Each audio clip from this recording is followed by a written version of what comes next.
This is just.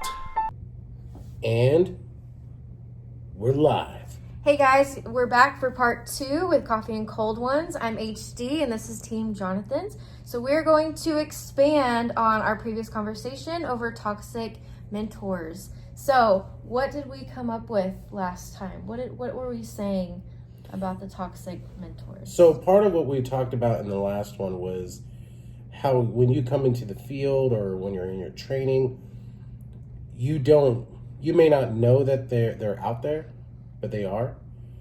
And the challenge of noticing, and also the challenge of knowing what to do, because it's not always clear what to do. Because sometimes that mentor, they may be doing something unethical, right? And you're learning from them, whether it's a supervisor role or whether it's just a normal mentor.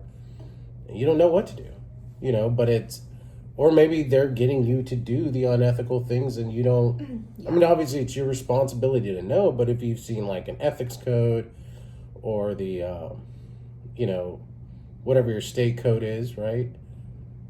There's sometimes a whole lot of gray, like when you're in the field, like there's so much gray area sometimes that the code, you're supposed to follow the code and the legal codes, but when you're in the field, it looks different. It's like, how do I know it when I see it? Mm-hmm. And when it's your mentor, what do you do?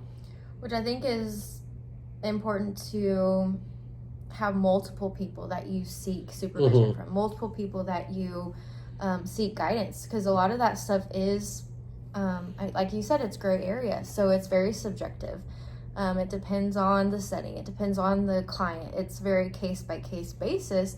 And so you do have to have that knowledge like ahead of time, or, we learn as we go, but to have like a foundation. So you can't just rely on everything just because, oh, well, I'm your mentor because I said so. Like, it's important to have that knowledge, have that foundation that you're kind of seeking on your own or from other supervisors, other mentors, because you might get into a sticky situation and we can't always use the excuse, well, I didn't know.